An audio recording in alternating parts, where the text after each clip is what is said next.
Graças e paz, irmãos. Boa noite, amém? Vamos abrir nossas Bíblias lá em Atos. Atos 17, capítulo 17, versículo 30. Enquanto os irmãos vão abrindo aí, eu saúdo a igreja com a paz do Senhor. Agradeço ao Senhor por mais uma oportunidade de estar aqui, sendo instrumento dele, trazendo a palavra aos irmãos. Confesso que eu fiquei com medo de trazer a palavra hoje, que eu estou com uma tosse, que ela não sai de mim, mas eu creio na cura, em nome de Jesus. Amém? Hoje o tema da palavra vai ser um chamado ao arrependimento. E eu escolhi esse pequeno versículo como um texto base, justamente por isso, porque ele vai falar sobre o arrependimento, e há mais alguns outros textos bíblicos, né? E Paulo vai dizer assim: ora, não levou Deus em conta os tempos da ignorância. Agora, porém, notifica aos homens que todos em toda parte se arrependam. Amém? Vamos curvar nossa cabeça e fazer uma oração. Pai, em nome de Jesus, meu Deus, nós te louvamos, te agradecemos, bendizemos o teu santo nome, meu Pai. Hoje, meu Deus, nós separamos o nosso dia para te cultuar, Pai. Que o Senhor possa estar conosco, Espírito Santo. Tenha liberdade em nosso meio, Espírito Santo. E em nome de Jesus, que ninguém, Pai, saia daqui da mesma forma que chegou. Que nós possamos, meu Deus, criar consciência, meu Pai, do pecado, meu Deus, e que isso gere em nós, meu Pai, um arrependimento genuíno, verdadeiro, meu Pai. Capaz, meu Deus, de transformar as nossas vidas, meu Pai. De mudar os nossos caminhos, meu Deus. E que nós possamos, meu Pai, ser direcionados pelo Senhor. É o que nós oramos e te agradecemos em nome de Jesus. A igreja que crê diz... Meus amados, arrependimento. Arrependimento, eu creio que é uma das coisas que a gente mais escuta falar no nosso meio cristão, porque é uma condicionante para que nós possamos acessar os céus, para que nós possamos garantir a nossa salvação. Então, a gente crê que há duas coisas que nós devemos ter e gerar em nós para sermos salvos. Primeiro, reconhecer Jesus como o nosso único e suficiente Salvador e em seguida, arrepender dos nossos pecados. Então, por que em seguida? Porque quando a gente conhece a Deus, conhece a Jesus, conhece a palavra dele, isso fornece em nós um amor. E esse amor é que vai nos constranger a partir do momento em que nós desrespeitarmos uma das leis do Senhor, desrespeitarmos um dos mandamentos do Senhor. Então, é sobre isso que nós vamos falar hoje, um chamado ao arrependimento. O que acontece, meus irmãos? Eu procurei um texto bíblico que tivesse um conceito já pronto de o que é o arrependimento. Só que não tem um conceito em si formado. Então, eu, através de uma análise, lá eu achei um conceito. E na teologia vai dizer que é o seguinte: o arrependimento é uma mudança profunda de mente e de coração, que leva à transformação da vida. A palavra grega metanoia significa justamente mudança de mente. Quem aqui já ouviu falar em metanoia? Levanta a mão. E quando alguém prega em metanoia, justamente vai utilizar qual texto? Geralmente é Romanos 12:2. Não vos conformeis com esse mundo, mas transformais com a renovação de vossa mente, para que vivas a boa, perfeita e agradável vontade do Senhor. Isso é a metanoia. Isso é a mudança de mente. E hoje, se tornou, né, muitas das vezes um termo pejorativo. Por quê? Porque os coaches ficam utilizando isso. Muda sua mente, pega o código. É nada mais, nada menos isso. Eles tiveram acesso à palavra e hoje, ao invés deles irem contra a palavra, eles utilizam a palavra para fundamentarem as palestras deles, os ensinamentos deles. Então, quando fala-se a mudança de mente, é justamente isso. Quando você tem essa capacidade de mudar a sua mente e passa a enxergar o mundo, não mais como algo terreno, mas sim como algo espiritual, algo que há acima de você alguém, que é o Deus o qual você serve, você muda a sua vida. E quando a gente vai ver esse texto, lá em Romanos, Paulo ele vai fazer com que essa mudança, essa metanoia, seja uma condicionante. Uma condicionante para quê? Para que a gente viva a boa, perfeita e agradável vontade do Senhor. Mais do que boa, perfeita. Olha só, Então é maravilhosa a vontade do Senhor para as nossas vidas. Só que é necessário para que nós vivamos ela, que nós nos arrependêssemos. Então, quando vai falar assim,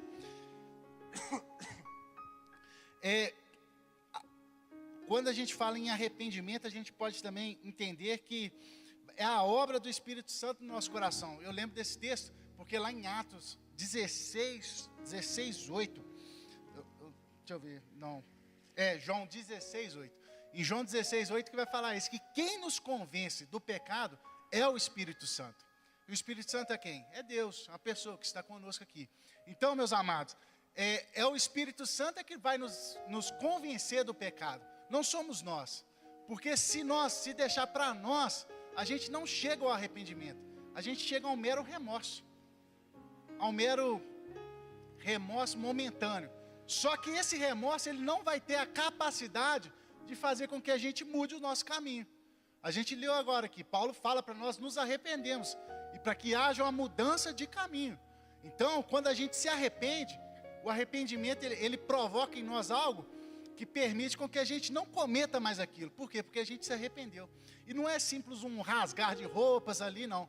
Ele provoca em você uma mudança de caminho, uma mudança de caminhar, uma mudança de ideia, uma mudança de visão. E tudo isso aí coopera para a sua servidão. Então, o arrependimento, ele também vai envolver o quê? O reconhecimento do pecado. Se é o Espírito Santo que nos convence do pecado, então nós temos que ter em nós que nós somos convencidos pelo Espírito Santo, só que nós temos que ter consciência do que é pecado. Por exemplo, eu estou me sentindo arrependido agora. Por quê? Porque eu joguei bola de tarde e estou todo doendo. Só que isso é pecado? Não é. Mas eu estou arrependido, que eu estou cheio de dor. Só que isso não é esse arrependimento que eu estou pregando aqui. Isso é um remorso. Porque eu vou fazer de novo. Na primeira oportunidade que me convidar, eu vou voltar a jogar bola. Porque eu entendo que Deus me deu um talento e eu não posso enterrar ele. É ou não é, Caleb? Então assim, isso não é o arrependimento que eu estou pregando aqui. Isso não é um arrependimento que João Batista pregava lá atrás. Isso é simplesmente um remorso. Nós vamos ter que ter uma visão para gerar esse arrependimento, de que o Senhor é o nosso único e suficiente Salvador. Por quê? Porque esse arrependimento, de quando nós praticarmos algo, esse arrependimento ele só vai gerar em nós esse poder de conversão, se nós entendemos que quando nós praticamos aquilo ali, nós atentamos contra o Senhor. Então não é o ato em si, mas o que aquele ato provocou, que é o quê? Ter atentado contra o Senhor. Então, meus amados, o arrependimento ele envolve muitas coisas. E quem nos vai convencer dele vai ser o Espírito Santo. Um grande exemplo, Lucas 22:62. Quando Pedro, ele nega Jesus, ele vai chorar amargamente aquilo ali. E ele vai se arrepender. E aquele arrependimento dele foi tão genuíno, que ele não nega Jesus novamente. Pelo contrário, passa um pouco tempo, ele passa e sai pregando por aí. Sai fazendo o que ele já deveria ter feito antes. Então, esse arrependimento de Pedro, a gente vê que provocou nele algo favorável à fé dele. Porque quando ele negou Jesus, ele viu que o ato dele foi contra o Pai. Então, foi tão forte que foi capaz de provocar mudança de direção nele. E isso que é o arrependimento genuíno. Não é um simples remorso que nós vamos sentir. Do contrário, quando a gente fala em remorso, eu coloco aqui como uma angústia emocional e culpa por ter feito algo errado. Mas sem transformação espiritual ou mudança verdadeira. O que acontece? O remorso, ele está simplesmente na nossa consciência. E ele não provoca em você uma mudança espiritual. Minha voz está falhando um pouco. Ele não provoca em você uma mudança espiritual. Ele vai te provocar ali um simples sofrimento momentâneo. Mas daqui a pouco você vai fazer de novo. Daqui a pouco, nós vamos praticar novamente aquilo ali que um dia nos fez mal.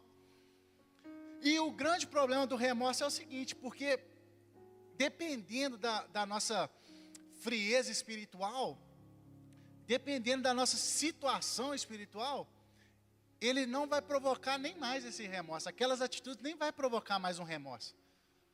Vou dar um exemplo. Antes de eu me converter verdadeiramente, minha mãe já pregava para mim, minha mãe tinha conhecimento da palavra do Senhor, e ela me ensinava o que era bom e o que era ruim. Só que quando eu tenho a opção de escolher ali, quando eu entro na faculdade, eu começo a beber. A princípio, o beber ali, o fumar, ele me provocava mal. Por quê? Porque eu tinha dentro de mim que minha mãe me ensinou que aquilo era errado, que eu não tinha que fazer aquilo, que eu fazia aquilo escondido. Só que depois se tornou normal. Então aquele remorso que eu tinha, acabou. Por isso que vai ser antagônico, o remorso e o arrependimento. O arrependimento, ele nunca vai poder ser confundido com o remorso, por quê? Porque o arrependimento está no lado espiritual da coisa. Ele tem a capacidade de mudar o seu caminho, de mudar a sua direção. Porque em algum momento você praticou algo que você não atentou só contra você ou contra algum irmão, mas contra Deus. E a gente entende que ele é fundamental e ele precede a sua salvação. É necessário você se arrepender para que você alcance o céu. Quando lá em João 14, que vai falar, aquele que tem os meus mandamentos e os guarda, este é os que me ama. E se alguém me amar, isso é Jesus falando, será amado por meu Pai. Então é justamente por isso.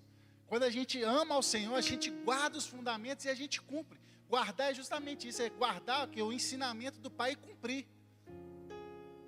Então Jesus vai falar assim, que nós só vamos amar o Pai a partir do momento que a gente respeita esse fundamento.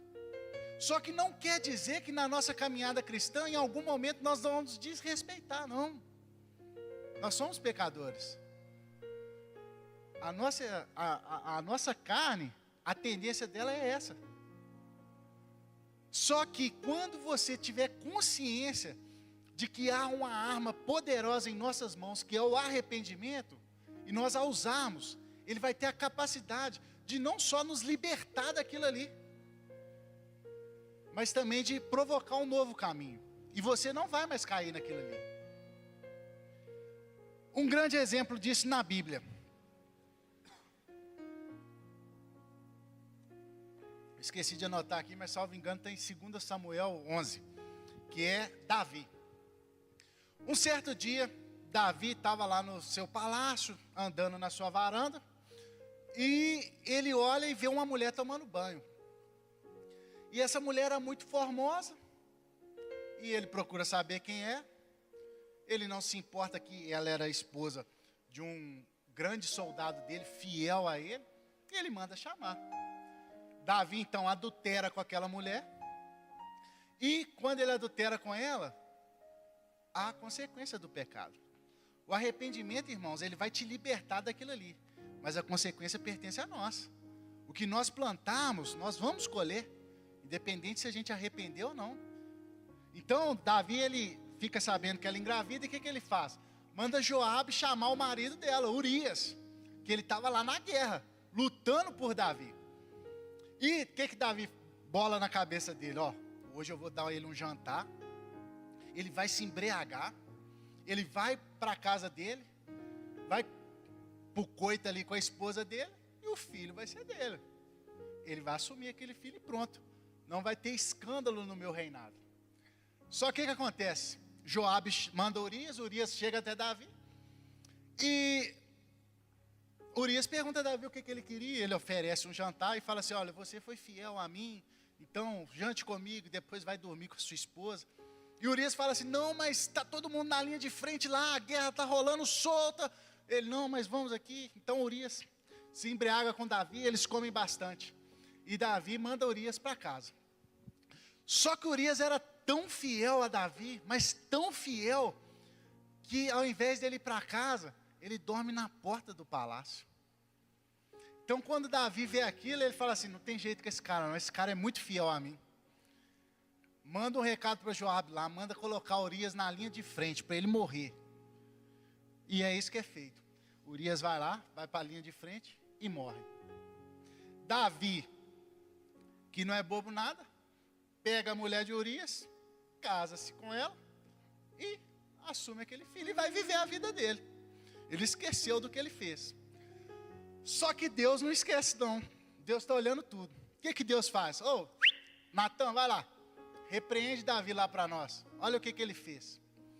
Aí um certo dia chega até Davi e conta uma parábola para Davi e fala assim, Davi, o senhor que é um homem justo, me conte o que deve fazer com esse homem. Imagina, Davi, que tem um homem que ele é dono de um rebanho inteiro. E tem um funcionário dele que é extremamente fiel a ele, muito fiel mesmo. E esse funcionário tem uma cabritinha, uma ovelha no meio daquele rebanho inteiro. E o Senhor, um certo dia, manda matar, né, uma das ovelhas, um dos cordeiros ali. E ao invés de matar uma dele, mata desse único servo fiel a ele. O que ele merece? Davi encheu o peito e falou assim, merece a morte. Merece a morte porque ele é ingrato. Porque ele tem um rebanho e mata do único servo fiel a ele. Aí Natan falou assim, pois é, foi isso que o Senhor fez. Você tinha um rebanho de mulheres e você escolheu a única do seu servo fiel. Naquele momento, irmãos, Davi se arrepende amargamente, rasga suas vestes e ele compõe o Salmo 51. E o Salmo 51 é o Salmo do arrependimento. Eu lembro que toda vez que eu fazia alguma coisa, que eu me arrependia, minha mãe colocava eu quando criança para ler aquele Salmo 51. E no Salmo 51, em determinada parte, Davi começa, né? Pequei contra ti, somente contra ti, fiz o que detestas. Estás correto quando me julgas e quando me condenas, tenho sido mal desde o dia em que nasci. E em determinada parte, Davi está tão arrependido, que ele entende as consequências do pecado dele, e ele fala assim, Senhor, não retires de mim o teu Santo Espírito. Davi, ele tinha entendido o que ele fez ali, a maldade que ele havia praticado. A princípio, ele não enxergava aquilo ali como mal, ele enxergava como a saída que ele tinha ali. Só que não, irmãos. Só que Davi, ele era tido como um homem com o coração segundo o coração de Deus, justamente por isso. Porque ele errava muito. Só que ele tinha um coração totalmente voltado para o Senhor, e os seus erros não impediam com que ele progredisse, não, ele se arrependia e mudava a direção. Ele se arrependia e contornava aquela situação ali com arrependimento e não praticava mais aquilo ali.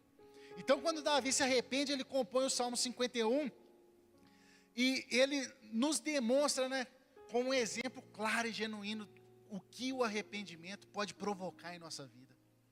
Então, quando a gente intitula essa palavra como um chamado ao arrependimento, é justamente sobre isso. É para nós olharmos para dentro de nós. Não sou eu que vou olhar para os irmãos, não. É nós, a Bíblia fala para nós fazermos uma autoanálise.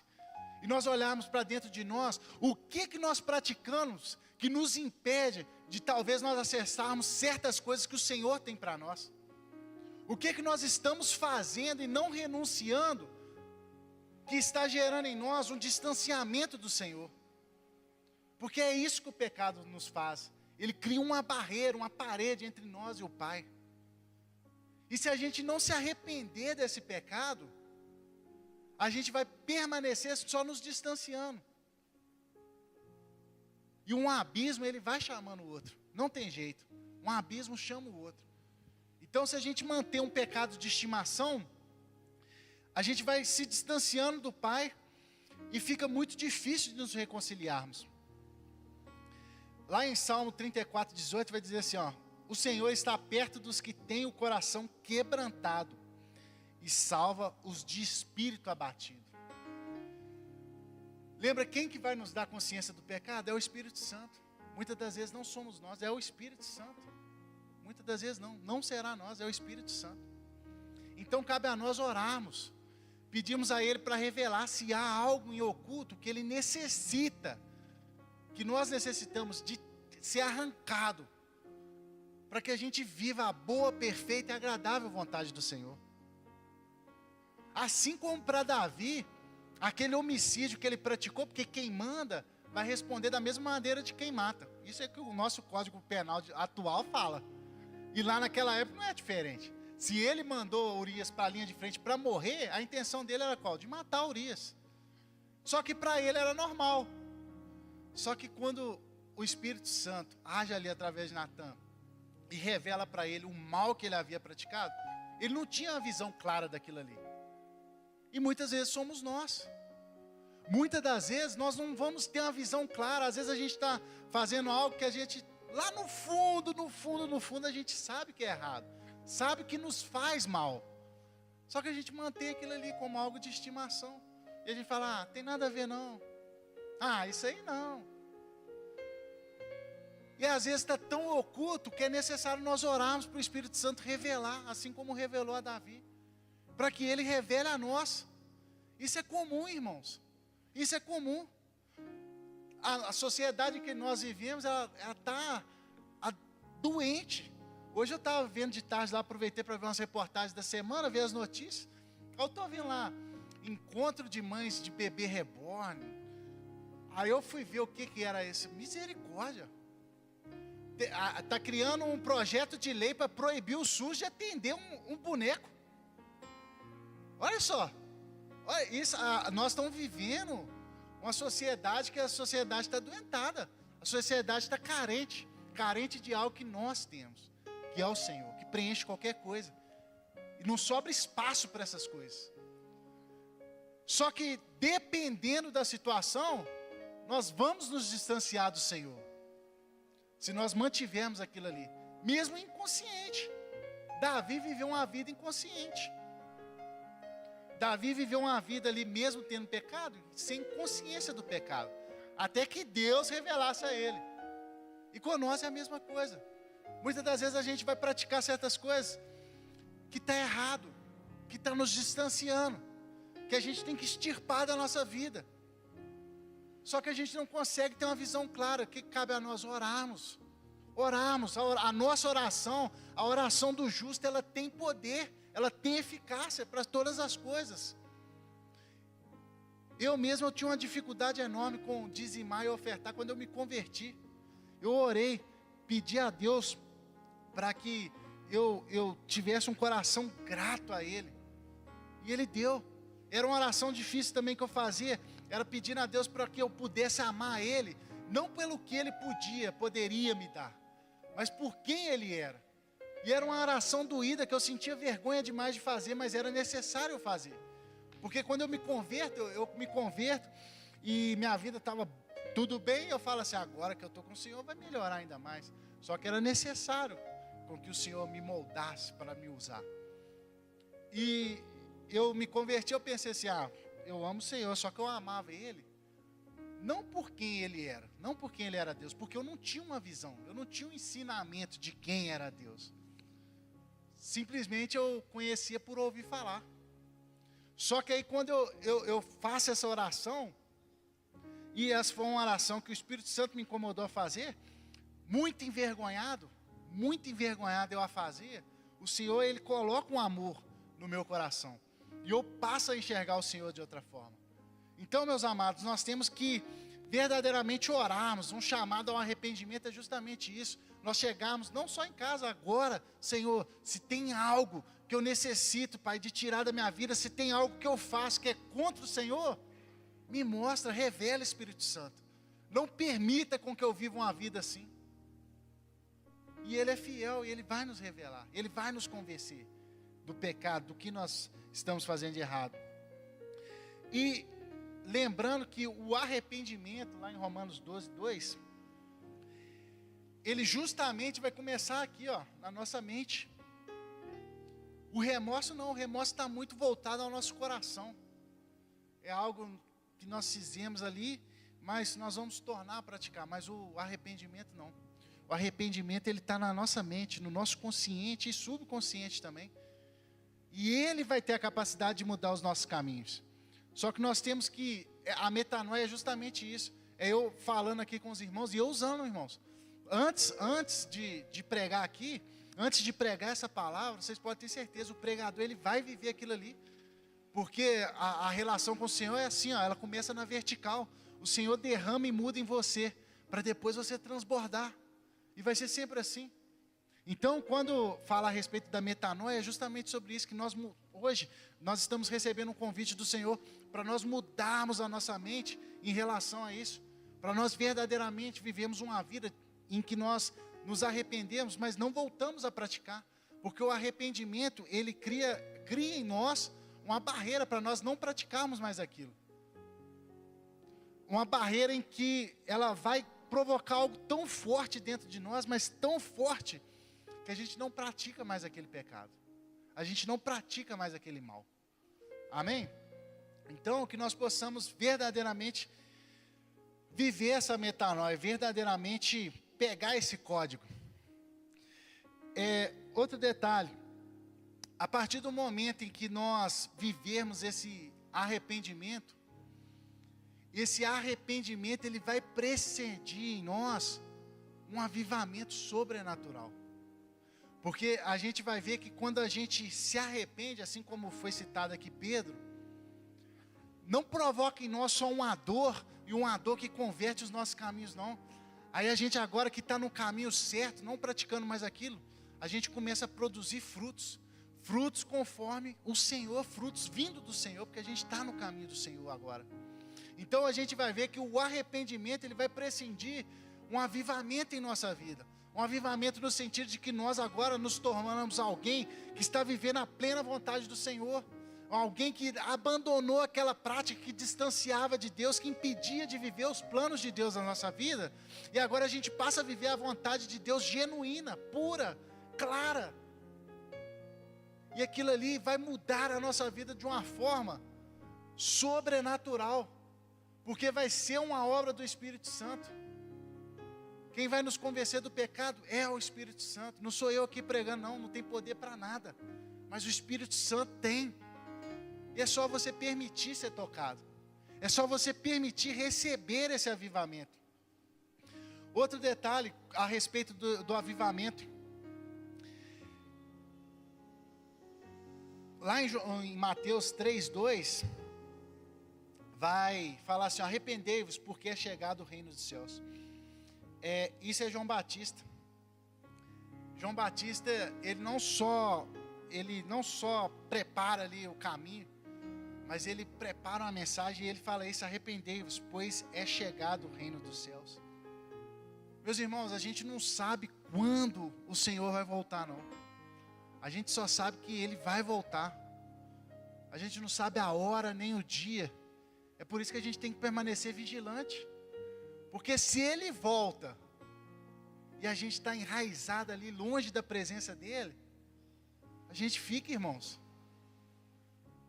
Eu tive uma reunião com um cliente meu sério, em que eu prego para ele já se convenceu ali, mas ele não converte de jeito nenhum, e ele fala assim: não, rapaz, Deus me conhece, eu tenho um coração bom.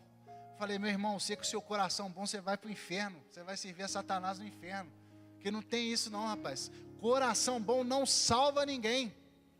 Coração bom não tem capacidade de salvar ninguém. É por isso que uma vez o pastor Kleber pregou aqui, que a maior dificuldade é pregar para alguém que não é cristão, mas é alguém que é tida como boa. Tem essas pessoas. Eu conheço pessoas que não é cristão, mas oferta na vida das pessoas aí fora, está sempre disposta a ajudar. E a maior dificuldade é pregar para essas pessoas, porque elas não têm um pecado grave, um vício. A pessoa não bebe, a pessoa não fuma, a pessoa não rouba, a pessoa é honesta, não mente. É difícil demais você pregar para essas pessoas assim. É muito difícil você falar de Jesus para as pessoas, porque ela já é tida assim, como uma pessoa boa. Só que, eu repito, coração bom, bondade, não salva ninguém. A palavra deixa claro, não é por nossas obras que nós somos salvos, porque senão nós nos vangloriaríamos dela. É pelo arrependimento e a confissão dos nossos pecados. Mas mais do que isso, é reconhecimento que Jesus é o nosso único e suficiente Salvador. Isso nos salva. Então o arrependimento, ele vai prescindir o avivamento em nossas vidas justamente por isso. Porque a gente vai viver uma vida com o Pai em que a gente já não vai mais ter práticas que nos distanciam dele. Mais uma vez eu repito, irmãos. Talvez você tenha um pecado de estimação aí que você sente que tem que se arrepender genuinamente e não praticá-lo mais. Mas isso não quer dizer que você não vai pecar de novo.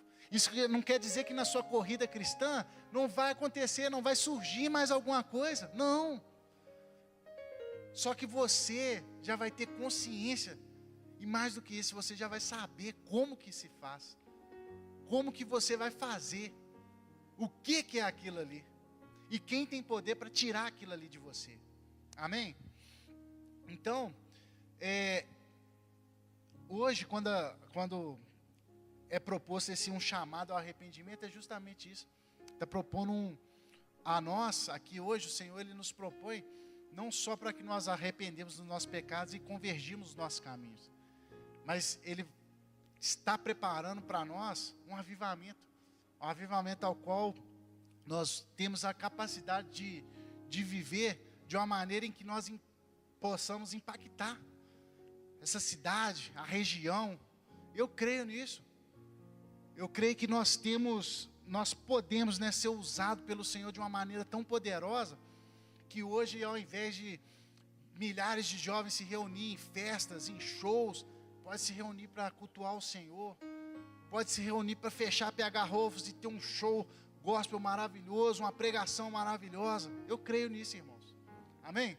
Então, essa é a palavra que eu tinha para os irmãos hoje. Eu chamar o grupo, o louvor, né?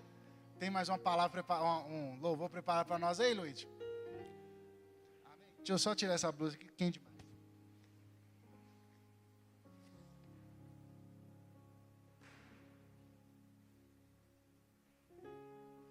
Então, irmãos, quando falam um chamado coletivo ao arrependimento, é mais do que isso. Lá em Joel 2, 12, 13, vai falar assim: ainda assim, agora mesmo, diz o Senhor, convertei-vos a mim de todo o vosso coração, e isso com jejum, com choro e com pranto. Rasgai o vosso coração, e não as vossas vestes, e convertei-vos ao Senhor vosso Deus.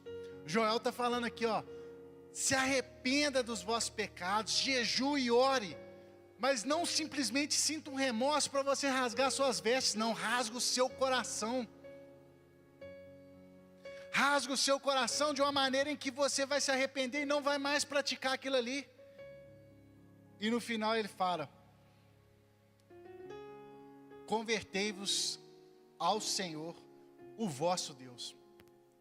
E não é uma questão de aparência, ele deixa claro aqui que não é as vestes, não, mas sim o coração. E a gente vai ver, né, Joel 2, lá no 18, esse aí foi 2, 12, 13, lá no 18, quando o povo entende esse recado, entende esse chamado, e se arrepende e busca, aí lá em Joel 2,18 vai falar assim, então o Senhor teve zelo da sua terra, e se compadeceu do seu povo. É isso, irmãos. Se nós buscarmos, se nós clamarmos, verdadeiramente seremos salvos. Amém?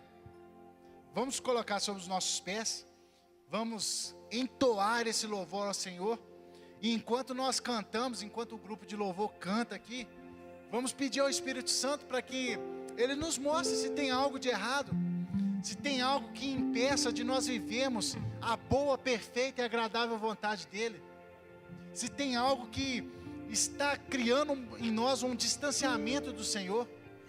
E mais do que isso, vamos pedir ao Senhor para que dentro de nós o Espírito Santo gere um arrependimento, para que nós possamos ser salvos, para que nós possamos ser libertos e não praticar mais aquilo, e viver a boa, perfeita e agradável vontade do Senhor, que esse é o plano inicial do Senhor. Amém?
desacelerado. Não tenho tempo pra perder com ressentimentos quando penso que Ele me ama. Ele me ama. Ele me ama. Ele me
caminhos e provocar em nós, meu Pai, um direcionamento, meu Deus, um redirecionamento, Pai. Oh, Senhor, que nós possamos, meu Deus, verdadeiramente transformar os nossos pensamentos, meu Pai, e que eles estejam cativos, meu Deus, no Senhor, meu Pai, na Tua palavra, Pai, e que em nome de Jesus, meu Deus, todo mal, meu Pai, todo pecado, meu Deus, oculto, meu Pai, venha ser revelado e caia por terra agora em nome de Jesus, meu Deus. Que tudo aquilo que nos afasta da Tua vontade, Pai, que tudo aquilo que nos afasta do Senhor, meu Deus, caia por terra agora em nome de Jesus, meu Pai, porque o Senhor nos ama assim como nós amamos o Senhor, meu Pai, e que é por amar ao Senhor, meu Deus, que nós vamos guardar os Teus mandamentos, meu Pai, e em nome de Jesus, não permitiremos mais que nada venha nos afastar do Senhor, meu Deus. Opera em nós, meu Pai, opera em nós um arrependimento genuíno, meu Deus, que seja capaz, meu Deus, de mover, meu Pai, nós para outro caminho, meu Deus, e que em nome de Jesus, meu Pai, nós venhamos viver através desse arrependimento um avivamento, Senhor, um avivamento que faça, meu Pai, um provocar ao nosso redor, meu Deus, milagres e mais milagres através do Senhor, meu Pai, em nome de Jesus, meu Deus, é o que nós oramos, meu Pai, é o que nós já Te agradecemos, pois nós cremos, meu Deus, que o Senhor é um Deus vivo e está dentro das nossas orações. Muito obrigado, Senhor, muito obrigado, meu Pai, pois nós cremos, meu Deus, no Senhor, que é o Deus Todo-Poderoso, meu Pai, e Te louvamos, meu Deus, em nome de Jesus.